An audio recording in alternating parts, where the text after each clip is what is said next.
কানা রাসূলুল্লাহ সাল্লাল্লাহু আলাইহি ওয়াসাল্লাম ইয়ানহা আন কিলা ওয়া ক্বাল, আল্লাহ নবী অনর্থক কথা বলতে নিষেধ করতেন। ওয়া কাসরাতিস সুআল, বেশি প্রশ্ন করতে আল্লাহ নবী নিষেধ করতেন। ওয়া মানইন ওয়া হাত, কৃপণতা করতে, ভিক্ষাবৃত্তি করতে আল্লাহ নবী নিষেধ করতেন। ও ইদাআতিল মাল, সম্পদ নষ্ট করতে নবী নিষেধ করতেন। ওয়া ওয়াদিল বানাত, কন্যা সন্তান জীবন্ত মাটির নিচে দাফন করতে আল্লাহ নবী নিষেধ করতেন। পাঁচটার মধ্যে একটা হলো কাসরাতিস সুআল, বেশি প্রশ্ন করা নিষেধ। কিছু কিছু ক্ষেত্রে প্রশ্ন যত করবেন বিষয়টা আরো কঠিন হয়ে যায়। সাহাবাদেরকে আল্লাহ নবী বললেন, ইন্নাল্লাহা, আল্লাহ পাক রব্বুল আলামিন ফরদ আলাইকুমুল হাজ্জা, তোমাদের উপর হজ ফরজ করে দিয়েছেন। এক সাহাবী দাঁড়িয়ে বললেন, ইয়া রাসূলুল্লাহ আফি কুল্লি আমিন, প্রত্যেক বছর হজ করব নাকি? ফাসাকাতা, আল্লাহ নবী চুপ রইলেন। ওই ব্যক্তি আবার বললেন, ইয়া রাসূলুল্লাহ আফি কুল্লি আমিন, আমরা কি প্রত্যেক বছর হজ করব? আল্লাহ নবী আবার চুপ রইলেন। আবার দাঁড়িয়ে বললেন, ইয়া রাসূলুল্লাহ প্রত্যেক বছর আমরা হজ করব কিনা? আল্লাহ নবী আবার চুপ রইলেন। তিনবার প্রশ্ন করার পর নবী বললেন, লাউ কুলতু না'আম লা ওয়াজাবাত, আমি যদি একবার বলতাম হ্যাঁ প্রত্যেক বছর হজ করা লাগবে, তাহলে সামর্থ্যবান যারা প্রত্যেক বছর তাদের উপর হজ অবধারিত হয়ে যেত। নবীজি বলেন, খুযু মা তারাকতুকুম, যতটুকু আমি বলি এতটুকু গ্রহণ করবা, বেশি প্রশ্ন করবা না। ফাইন্নামা হালাকা মান ক্বালা কানা ক্বাবলাকুম বিকাসরাতিস সুআল, তোমাদের পূর্ববর্তী জাতি বেশি প্রশ্ন করার কারণে ধ্বংস হয়ে গেছে। বলেন নাউজুবিল্লাহ। বেশি প্রশ্ন করবা তো বিপদে পড়বা, এই জন্য অনর্থক বিষয়ে বেশি প্রশ্ন না করা। তাহলে বনী ইসরাইল বলেন তো, এই গাভীর বিষয়ে প্রশ্ন বেশি করার কারণে বিষয়টা কি সহজ হচ্ছে না কঠিন হয়ে গেছে? দ্বিতীয় বিষয়, মুসা নবীর জাতি, মুসা নবীর কথা মানার ক্ষেত্রে এতগুলা প্রশ্ন করলেন। মুসা আলাইহিস সালাতু ওয়াস সালামের জাতিকে আল্লাহ পাক রব্বুল আলামিন হুকুম করলেন, মুসা নবীকে আর মুসা নবীর জাতিকে কি হুকুম করলেন? একটা সম্প্রদায় আছে আমালিকা সম্প্রদায়। বলেন কি সম্প্রদায়? আমালিকা। আল্লাহ পাক রব্বুল আলামিন বলেন, ওয়া ইয কুলনা দুখুলু হাযিহিল ক্বরিয়াতা ফাকুলু মিনহা হাইসু শি'তুম রাগাদা ওয়াদখুলুল বাবা সুজ্জাদা ওয়া কুলু হিত্তাতুন নাগফির লাকুম খাতায়াকুম ওয়া সানাজিদুল মুহসিনিন। ওই সময়কে স্মরণ করেন, আমি যখন বললাম উদখুলু হাযিহিল ক্বরিয়া, এই এলাকায় তোমরা প্রবেশ করো। কোন এলাকায়? যে এলাকাকে বলা হয় আমালিকা সম্প্রদায়। ওই আমালিকা সম্প্রদায়ে তোমরা যাও, যাওয়ার পর তাদের সাথে জিহাদ করবা। জিহাদ করার পর আমি আল্লাহ তোমাদেরকে বিজয় দান করব। মুসা নবী বনী ইসরাইল সম্প্রদায়কে নিয়ে রওনা করলেন। তারা আগে কি করলেন? 12 জন মানুষকে পাঠাইলেন আমালিকা সম্প্রদায়কে দেখে আসার জন্য। 12 জন মানুষকে পাঠাইলেন। ওই 12 জন যায়, যাওয়ার পর তথ্যবিত্ত তালাশ করে, যাওয়ার পর ওই 12 জনকে আমালিকা সম্প্রদায়ের মানুষরা অ্যারেস্ট করছে। কয়জন রে? আগে একটু তথ্য নিয়ে আসবে, এরা দেখতে কেমন, এদের সাথে জিহাদ করা যাবে কিনা। অ্যারেস্ট করার পর বাদশার কাছে নিয়ে যায়। বাদশা চিন্তা করলো কি করা যায়, তাদের 12 জনকে হত্যা করব নাকি ছেড়ে দিব। বাদশাহ সিদ্ধান্ত নিয়ে নিল 12 জনকে ছেড়ে দাও, তারা যেন গিয়ে বনী ইসরাইল সম্প্রদায়কে জানায়া দেয় এদের সাথে যুদ্ধ করতে যাও না, গেলে বিপদে পড়বা। এটা যেন গিয়া বলে। বিশাল বড় বড় পাহাড়ের মতো এক একজন দেখতে, বিশাল বড় বড় পালোয়ান, এরকম এক এক অবস্থা। 12 জন রে আপনার একজনের কাছে কোনো ব্যাপার না। ওই আমালিকা সম্প্রদায়ের একজনের কাছে, 2 জনের কাছে 12 জন কোনো ব্যাপার না। এরকম এক এক শক্তিশালী এক একজন। 12 জন এলাকায়। এই 12 জনের মধ্যে একজনের নাম ছিল ইউশা। কি ছিল? উনি আর আরেকজন, এই 2 জন ছাড়া বাকি রইল আরো 10 জন। এলাকায় আসার পর ওই 2 জন সবার সাথে পরামর্শ করলো। মোট 12 জনে বললো, এই দেখো আমরা কি বলবো না বনী ইসরাইলকে যে এরকম এরকম শক্তিশালী লোক গেলেই বিপদে পড়বা, বললে এরা আর জিহাদে আসবে না। তো 12 জন আসার পর 2 জন চুপ রইল। বাকি 10 জন গিয়ে কি করলো? এরা আস্তে আস্তে জনগণে বলে দিছে, এই শোনো ঘটনা খারাপ, ভুলে ওই দিকে যাও না, যাইবা বিপদে পড়বা। বনি ইসরাইল সম্প্রদায় মুসা নবীকে বললেন, মুসা ইযহাব আনতা ওয়া রাব্বুকা ফাকাতিলা ইন্না হাকুনা কাঈদুন। মুসা তুমি আর তোমার রব যাও জিহাদ করো, আমরা যাব না, আমরা এখানে বসে থাকবো, তুমি আর তোমার রব গিয়ে জিহাদ করো। নাউজুবিল্লাহ। তুমি আর তোমার রব গিয়ে জিহাদ করো, এই কথা বলছ, কত বড় ভয়ঙ্কর কথা। তুমি আর তোমার রব গিয়ে জিহাদ করো। এবার দেখেন মুসা নবীর সম্প্রদায় মুসা নবীকে বললেন, তুমি আর তোমার রব গিয়ে জিহাদ করো। আমাদের নবী বদর যুদ্ধে যখন রওনা করলেন, যুদ্ধে রওনা করার সময় নবীজি সাল্লাল্লাহু আলাইহি ওয়াসাল্লাম একের পর এক ভাষণ দিতেছিলেন। মুহাজির সাহাবী যারা একের পর এক দাঁড়িয়ে বলি, ইয়া রাসূলুল্লাহ কোনো সমস্যা নাই, চলেন। বারবার আল্লাহ রাসূল কয়, মানে নবীজি একের পর এক ভাষণ বাড়াইতেছিলেন। নবীর টার্গেট হলো আনসারী সাহাবীদের মধ্যে কেউ দাঁড়ায় না কেন, আনসারী সাহাবাদের মধ্যে কেউ দাঁড়ায় না কেন, এটা ছিল নবীজির টার্গেট। শুধু মুহাজির যারা, এদের মধ্য থেকে এক একজন ভাষণ দিতেছে। তো নবীজি বারবার ভাষণ বাড়ায় কেন, যে আনসারদের মধ্যে কেউ কিছু দাঁড়ায় বলুক, এটা হলো নবীজির টার্গেট। হঠাৎ আনসারদের মধ্যে এক সাহাবী দাঁড়িয়ে যায়, দাঁড়ানোর পর বললেন, ইয়া রাসূলুল্লাহ চিন্তার কোনো কারণ নাই, বদর প্রান্তরে আপনি রওনা করেন, মুসা নবীর জাতি মুসা নবীকে যেমন বলছে আপনি আর আপনার রব নিয়ে লড়াই করেন, আমরা এখানে বসে থাকবো। ইয়া রাসূলুল্লাহ আমাদের কথা আপনি শুনেন, আমরা আপনাকে এমন কথা বলবো না যে আপনি আর আপনার রব গিয়ে লড়াই করেন, এমন কথা বলবো না। আমরা আপনার ডানে বামে সামনে পিছনে থাকবো। ইন্না মাআকুমা মুকাতিলুন। ইয়া রাসূলুল্লাহ আপনি লড়াইয়ে নেমে যান, বদর প্রান্তরে রওনা করেন, আমরা আপনার সামনে পিছনে ডানে বামে থেকে আপনার সাথে সরাসরি লড়াইয়ে অংশগ্রহণ করব। আমরা লড়াইয়ের ময়দান থেকে ভাগবো না, বনি ইসরাইলের মতো বলবো না তুমি আর তোমার রব যাও। তো বনি ইসরাইলকে যে এলাকার মধ্যে ঢুকতে বলছে আর কি আল্লাহ তাআলা, এক পর্যায়ে তারা এলাকায় ঢুকবে, ঢুকার সময় আল্লাহ বলে দিলেন, তোমরা ওই এলাকায় যাও, যাওয়ার পর ফাকুলু মিনহা হাইসু শি'তুম রাগাদা, প্রচুর পরিমাণে তোমরা খাও, তোমাদের যেইভাবে মন চায় তোমরা খাইবা, খেতে পারবা। ওই এলাকায় যাওয়ার পর প্রচুর ধন সম্পদ তোমরা পাইবা, ওই ধন সম্পত্তি তোমরা ভোগ করতে পারবা। এক নাম্বার হুকুম। দুই নাম্বার ওয়াদখুলুল বাবা সুজ্জাদা, ওই এলাকায় ঢুকার সময় সিজদা অবস্থায় ঢুকবা। তিন নাম্বার কুলু হিত্তা, ওই এলাকা ঢুকার সময় বলবা হিত্তা, হিত্ত মানে আল্লাহ আপনি আমাদেরকে মাফ করে দেন, নাগফির লাকুম আমি আল্লাহ তোমাদেরকে ক্ষমা করে দিব। এক নাম্বার হুকুম এলাকায় প্রবেশ করো। দুই নাম্বার দরজা দিয়ে সিজদা অবস্থায় প্রবেশ করবা। তিন নাম্বার বলবা হিত্ত, বলেন কি বলবা? এরা কি করছে দেখেন, ফাবাদদালাল্লাযীনা যালামু কাওলান গায়রাল্লাযী ক্বিলা লাহুম ফাআনজালনা আলাল্লাযীনা যালামু রিজসাম মিনাস সামাই বিমা কানু ইয়াফসুকুন। ফাবাদদালাল্লাযীনা যালামু কাওলান গায়রাল্লাযী ক্বিলা লাহুম, তারা ঢুকার সময় আল্লাহ যা বলছে তা তারা পরিবর্তন করে, আল্লাহর উল্টাটা তারা কয়। এক নাম্বার আল্লাহ বলছে সিজদা অবস্থায় প্রবেশ করো, এরা যাওয়ার সময় সিজদা তো দেয় না, মাথা ঝুঁকায় না, বরং এই নিতম্বটা মাটির সাথে হেসরায়া হেসরায়া প্রবেশ করতেছে।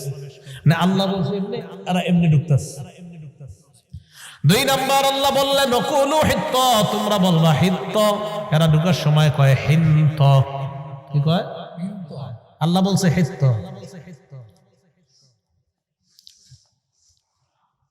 আল্লাহ বলছে হিত্ত, এরা বলছে হিন্ত। কি বলছে? হিন্ত। ইউটিউবাররা আবার মাহফিলে আবার শুরু করছেন আবার না, হিত্ত আর হলো হিন্ত। আল্লাহ বলছে হিত্ত বলো, তারা ঢুকার সময় কয় হিন্ত। হিত্ত মানে মাফ করার, হিন্ত মানে গমের দানা। হিন্ত মানে, হিত্ত মানে ক্ষমা করেন, আর হিন্ত মানে গমের দানা। আল্লাহ কয় ঢুকার সময় বলবা হিত্ত আমাদেরকে ক্ষমা করে দেন, এরা ঢুকার সময় কয় হিন্ত গমের দানা, গমের দানা। ফানজালনা আলাল্লাযীনা যালামু রিজসা, আমি আল্লাহ তাদের উপর আযাব নাযিল করলাম আসমান থেকে। বলেন নাউযুবিল্লাহ। আয়াত দ্বারা কি বোঝা যায়? আল্লাহ বলে একটা যদি করেন উল্টাটা বিপদ আছে না নাই? এটা গেল এদেরকে বলার পরে তো এই জায়গায়ও সীমা লঙ্ঘন করলো। নবীজির যুগের ইহুদি যারা, কোন যুগের?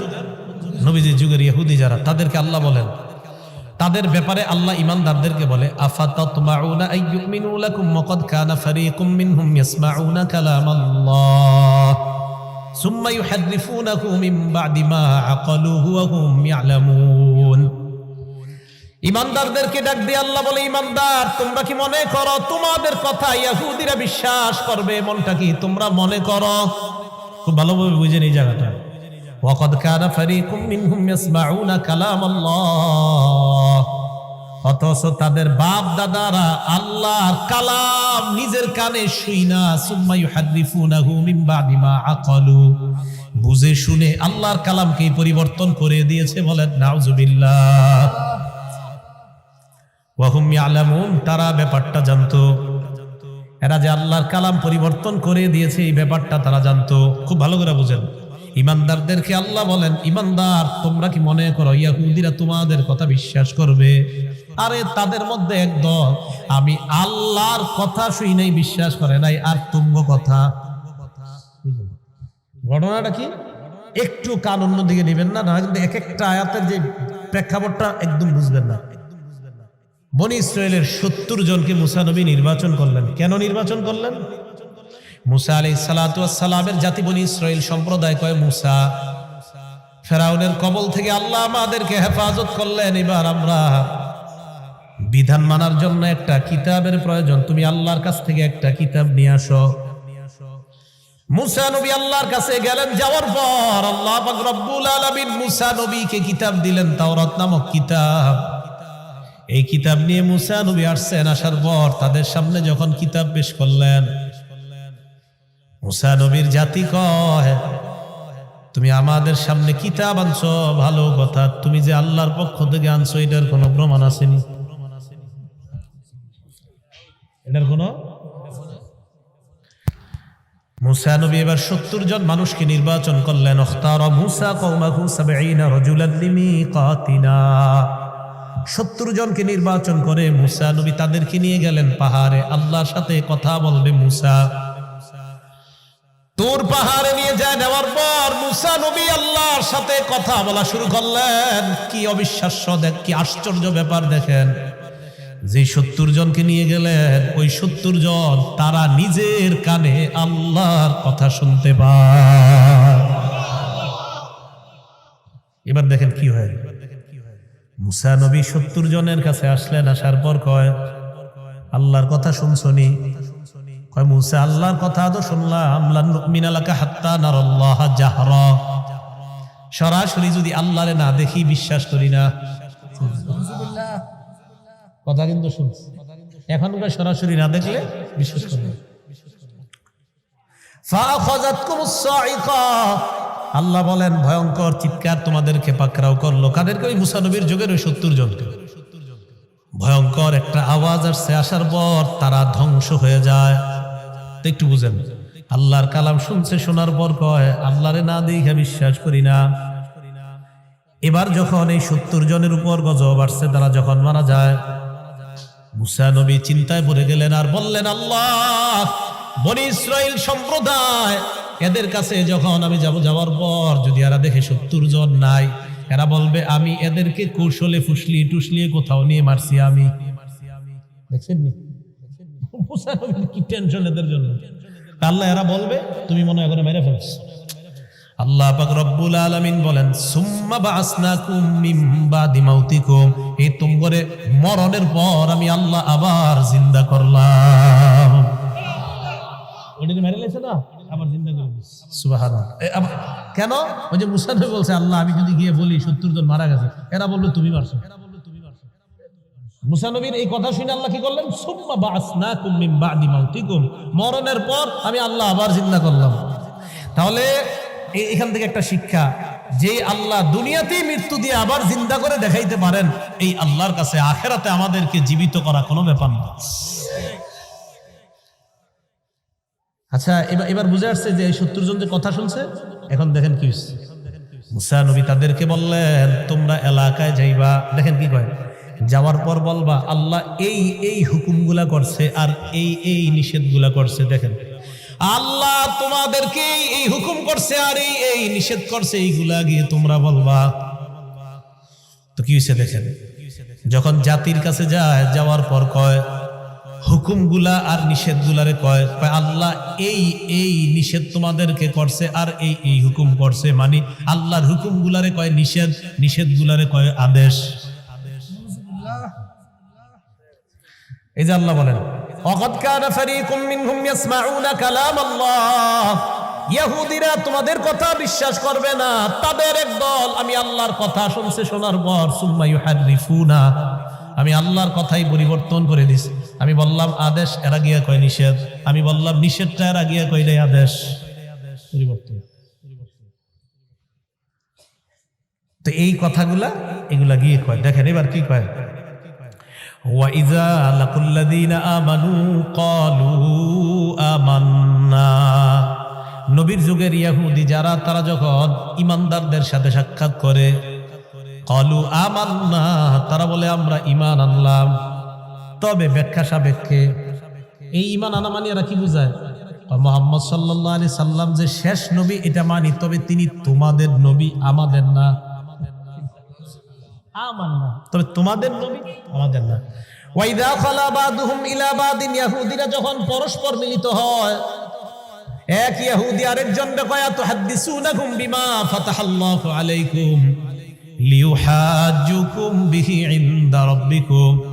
এই তাওরাত কিতাবে যে আছে শেষ নবী আসবে, আসার পর তারে যে আমরা মানব, এই কথাগুলা যে তাওরাতে লেখা আছে, এটা কি তোমরা মুসলমানদেরকে বইলা দিছুনি? আবার এক ইহুদি আরেকজনকে কয় তাওরাতে তো আছে মুহাম্মদ সাল্লাল্লাহু আলাইহি সাল্লাম আসবে, আসার পর তারা যে আমরা মান্য করব, এই কথা তাওরাতে লেখা আছে, এটা আবার মুসলমান করে তোমরা বলে দিতেছো কিনা? সাবধান, বইলো না, কিন্তু আল্লাহ করে বলে দিচ্ছে।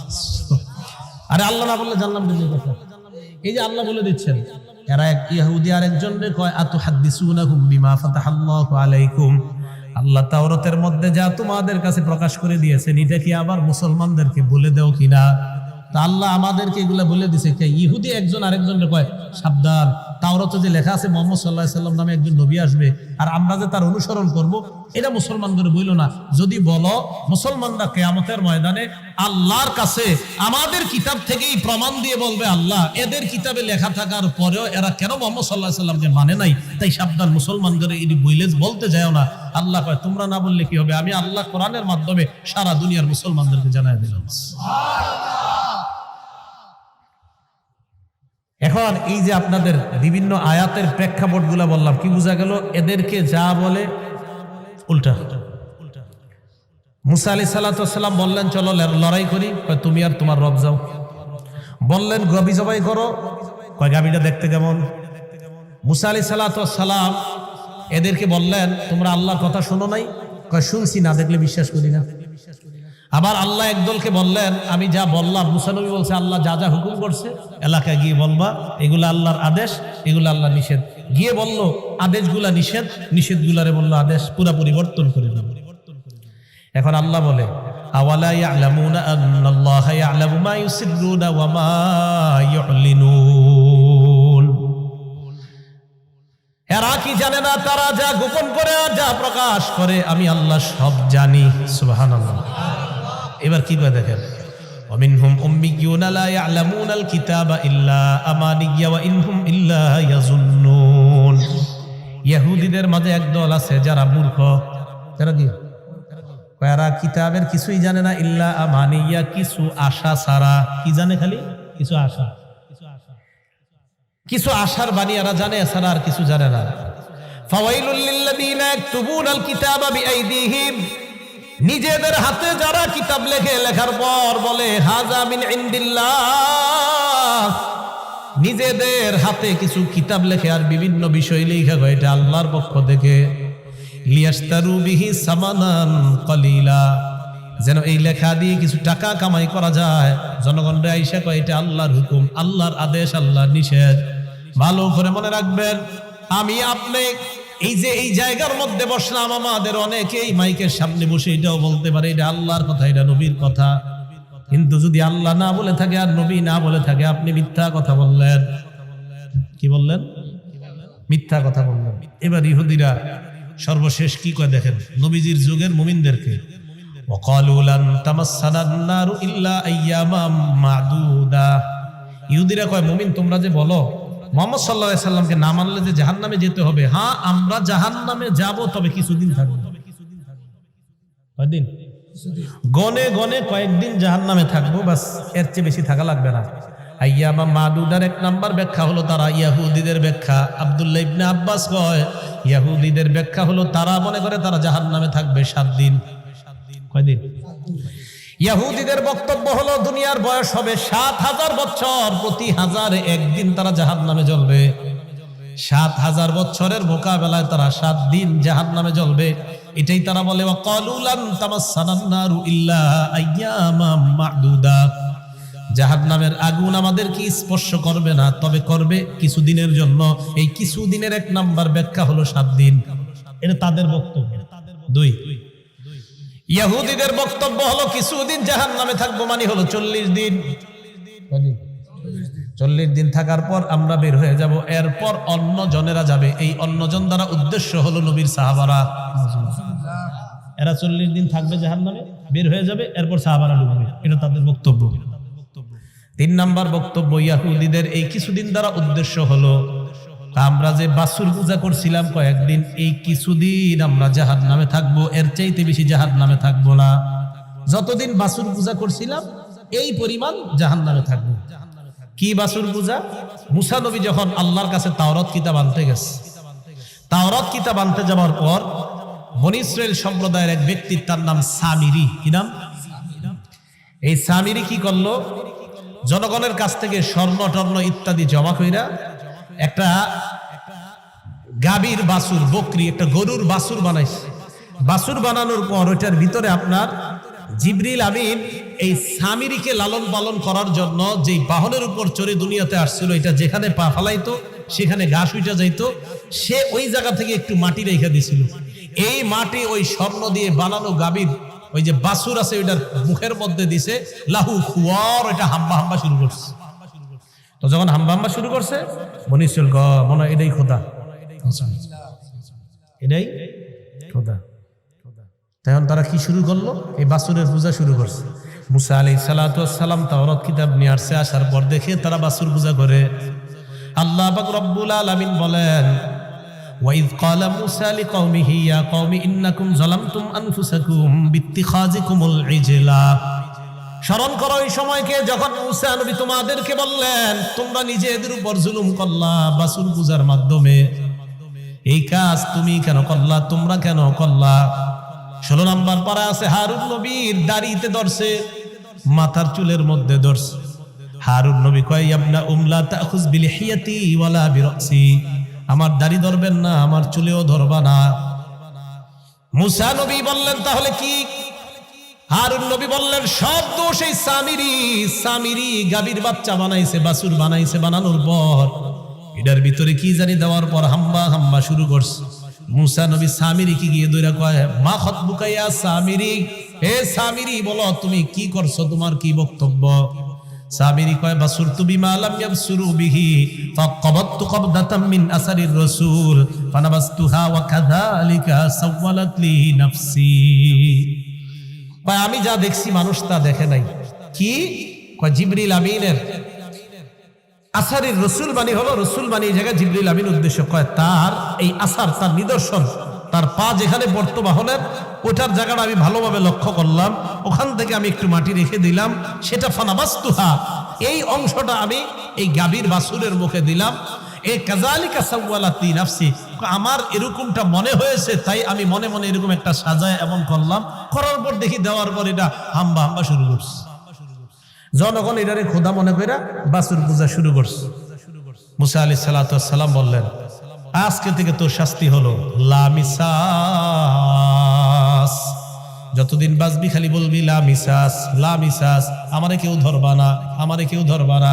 এই সামিরি এলাকায় ঘুরতো আর বলতো লা মিসাস, লা মিসাস, আমারে কেউ ধরবা না। এটা রোগ হয়ে গেছে, লা মিসাস, লা মিসাস।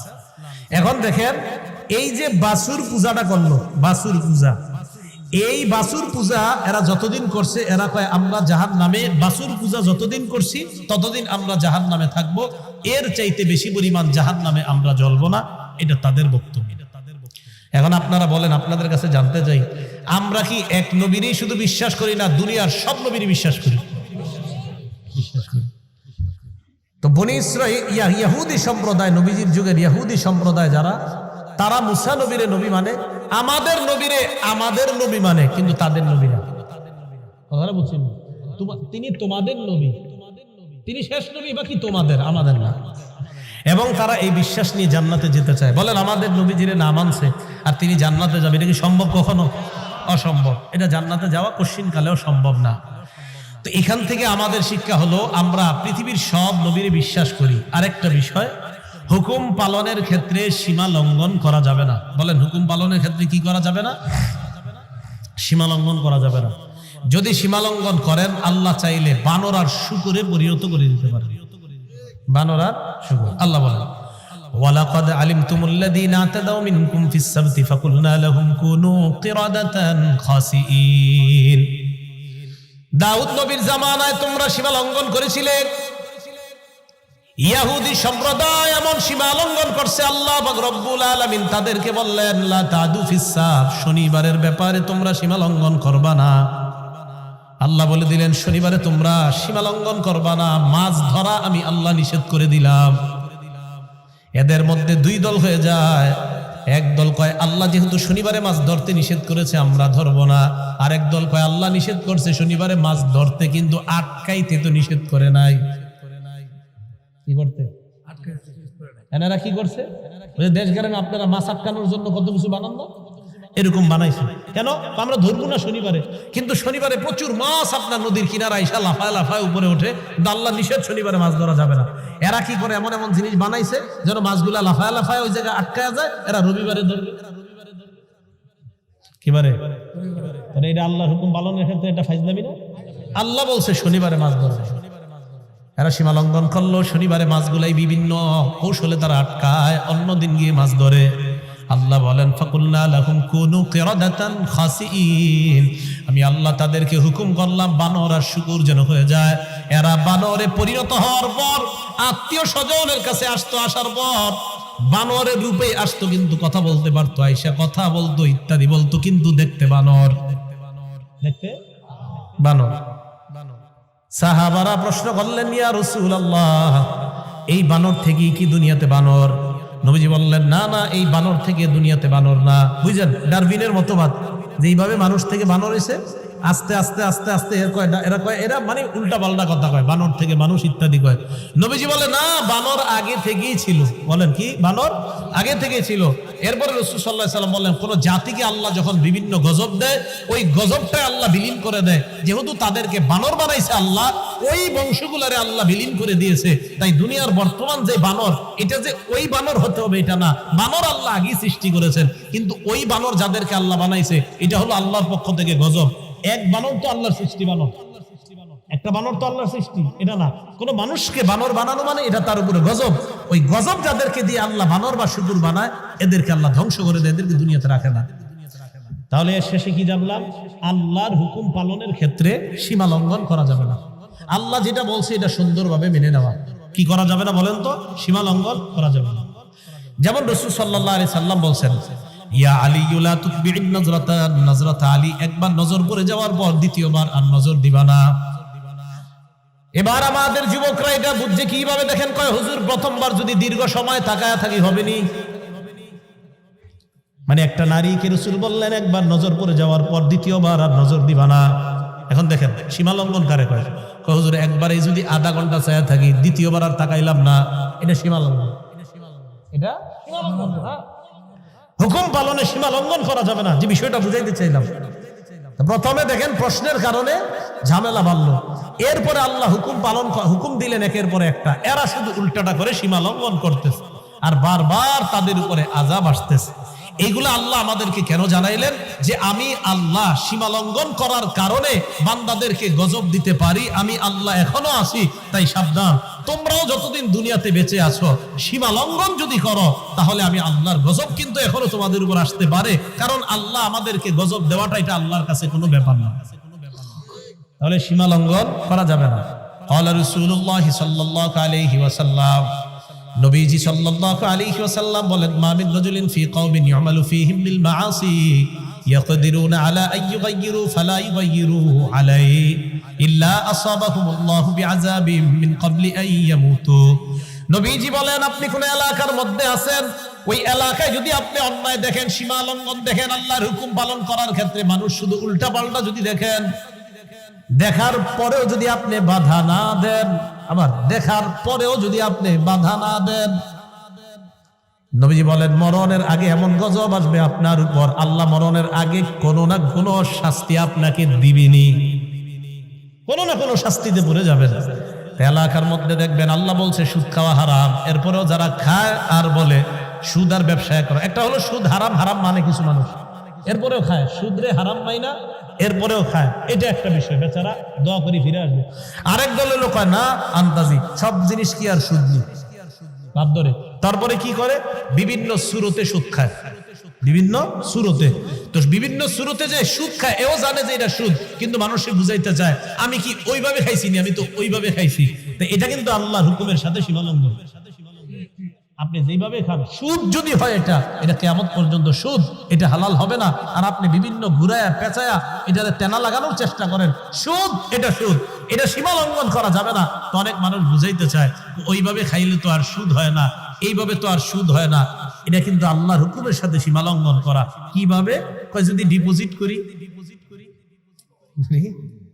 হ্যাঁ আসেনি এরকম, হ্যাঁ।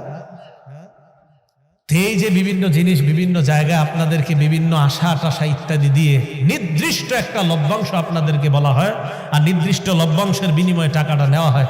নির্দিষ্ট লাভ এখানে পুরাপুরি একদম ধার্য করে দেয় যে তুমি বছর শেষে ৩,০০০ পাইবা, বছর শেষে ৬,০০০ পাইবা। এটা পুরো সুদ, সম্পূর্ণ সুদ, সুদ। এরপরে আরেকটা সুরত বলে কয় ভাই মুজারাবা। মুজারাবা মানে একজনের মাল আরেকজনের শ্রম, একজনের টাকা আরেকজনের শ্রম দিবে। তো এটার বিনিময়ে কয় এটার বিনিময়ে লাভ দেই। কেন লস হইলে কি এটা দুইজন নেননি? কয় না না, লস হইলে তো দুইজন নেন না, তো এটারে ব্যবসা করে দিবেন। ব্যবসায় লাভ লস দুজনের পক্ষে কথা থাকতে হবে। লাভ লস হলে, লাভ হলে দুজনের, লস হলে দুজনের। ওমা শুধু লস একদল ভোগ করবে, লাভ আরেক দল ভোগ করে। লস হলে জানি না, তোমারে চিনি না, এটা কেমন না? লাভ লস দুটোটার ভাগিদার নিলে এরপরে তো অনেকে বুঝায়, বিভিন্ন ইসলামী নাম দিয়ে বুঝায়, হ্যাঁ আমরা তো ব্যবসার মাধ্যমে লভ্যাংশ দিই। পাল্টা প্রশ্ন করবেন, যদি এখানে লস খাই তাহলে কি আমি খাবো না আপনারাও খাবেন? তখন বলবে শুধু তুমি খাবে, আমরা না। হলো না, লস দুই পক্ষ খেতে হবে। লস দুই পক্ষ যদি হয়, লাভ দুই পক্ষ হয়, তাহলে এটা সুদ মুক্ত হবে। তো যে বিষয়টা বুঝাইতে চাইলাম, আল্লাহর হুকুম পালন করার ক্ষেত্রে আমরা কখনোই সীমা লঙ্ঘন করবো না। আল্লাহ পাক রব্বুল আলামিন আমাদের সকলকে যে কথাগুলা শুনলাম বললাম এর উপর যেন আমরা আমল করতে পারি, আল্লাহ তৌফিক দান করেন। প্রশ্ন অন্য কাউরে বলবেন, আমাকে না। 9:10 এখান থেকে ওঠার কথা। আসসালামু আলাইকুম।